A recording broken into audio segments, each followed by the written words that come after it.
welcome back to the Fight Camp YouTube channel, where we inspire the fighter within.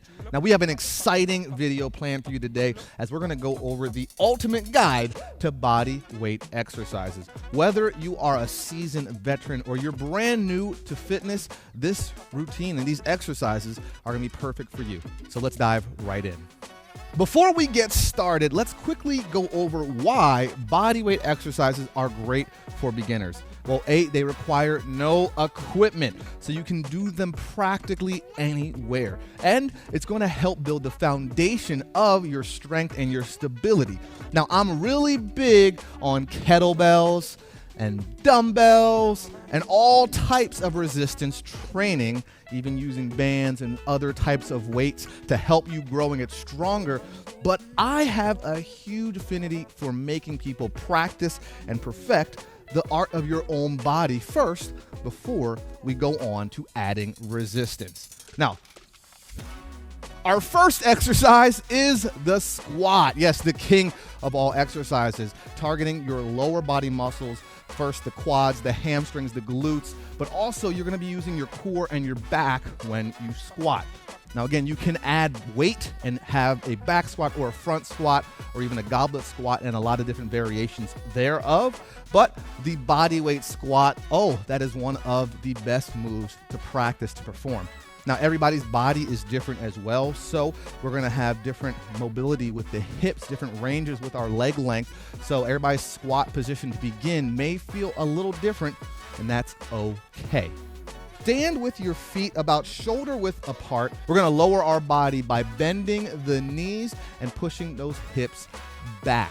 You want to make sure that you keep your chest up the entire time so that you don't round the back. All right, you want to keep it nice and straight, and then you're going to go as low as you can. Some people, a 45 degree angle squat is going to be okay. Some people can get down to that 90, and if you can even go a little lower. You want to try to drive and push through the heels and get back to that starting position so that you can stand through.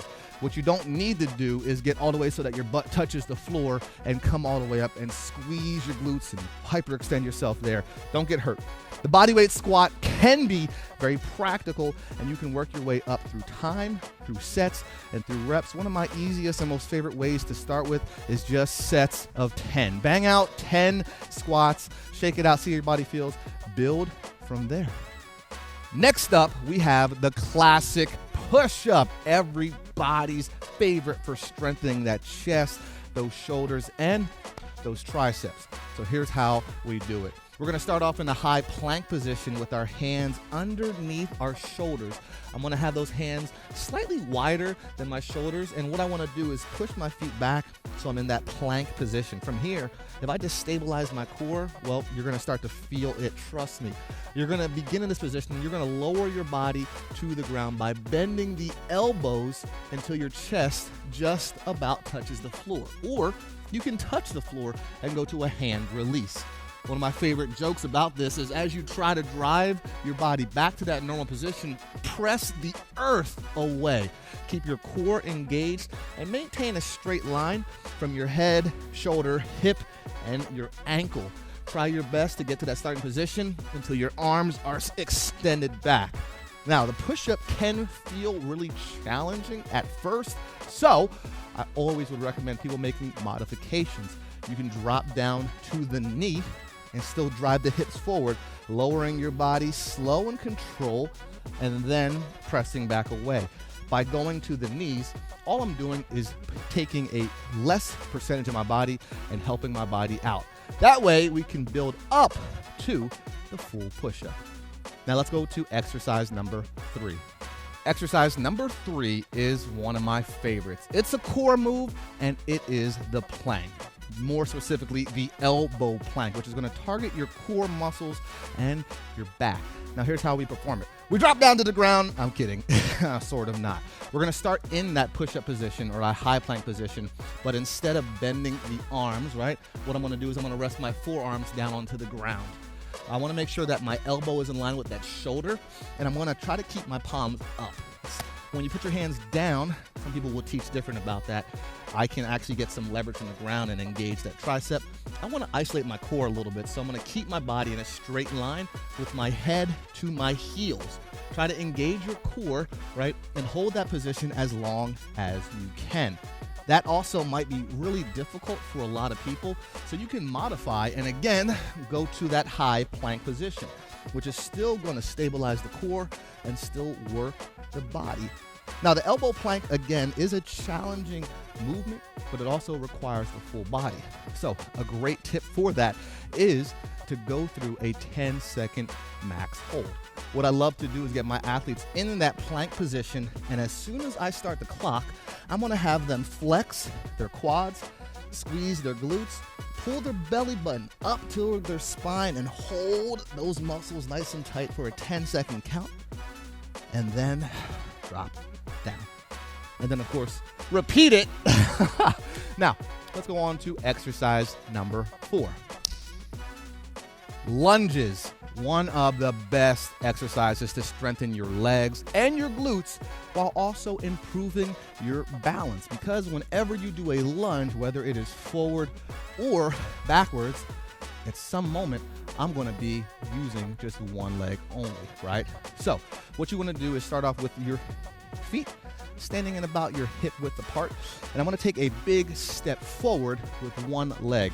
And I'm going to get there and lower my body down to the ground nice and controlled. Now, your knee can drive past that toe. A lot of people will teach that that's bad, right? But you know that there are a lot of ways to train the body. Now, as you drive into that lunge, one thing you do want to make sure that you're working is driving that heel, pressing back into that standing position. Again, we're going to take a forward step, lowering your body until that knee forms about a 90-degree angle in the front and the back. Then I'm going to drive off of that front leg. You can use your upper body to assist. That's how you push through with a forward lunge. Reverse, kind of the same thing, but we're going to target more of our glutes. And then, again, I balance and step through, standing nice and tall. One of my favorite ways to vary the lunge is, again, working forward, backwards, moving into a walking lunge. And then once you get that down, maybe getting a little fancy, working a lateral lunge. One of the best ways that you can do your lunges is do them balanced. So however many lunges you do in the right leg, do the same number on the left. Now, let's go to the last and final body weight movement. Last one, best one. Let's go over the glute bridge, the floor bridge, hip thrust. You call it whatever you want, but we're going to be working those glutes, those hamstrings, and we're also going to be engaging that core all the way around. So meet me down on the floor, all right? We're going to lay back flat onto our back, and what I want to do is bend my knees. I'm going to bend my knees, but I also want to keep my feet flat on the ground, about hip width apart. I'm going to drive and push through my heels, engaging with my big toe, right? And lift the glutes up off the ground till the hips are off the ground. At the top of the floor bridge, you should have the knee, hip, shoulder in a straight line, and then you can lower yourself back down. I always like to encourage my athletes to squeeze the glutes. We want apples, not applesauce. Shout out Mark Cornell for that one. All right, we're going to squeeze the glutes and lower yourself down. Now, there's a lot of ways that you can frame your glute bridge. You can do a hold, you can get reps, you can even go single leg, and a lot of different variations thereof. Add the glute bridge into your training regimen, and not only will you continue to develop great legs, great butt, but you're going to have a strong core. And there you have it, some of my top body weight movements. Now, these are great for beginners, but they're also good for veterans alike. Now, if your aim is to incorporate these into boxing and kickboxing, trust me, you might want to go to FightCamp.com and get signed up with us today so you can train with the best of the best. If you like this video, please consider giving it a thumbs up and be sure to subscribe so you will know when we drop videos just like this one. Until the next time, Coach PJ signing out, y'all. Peace and love.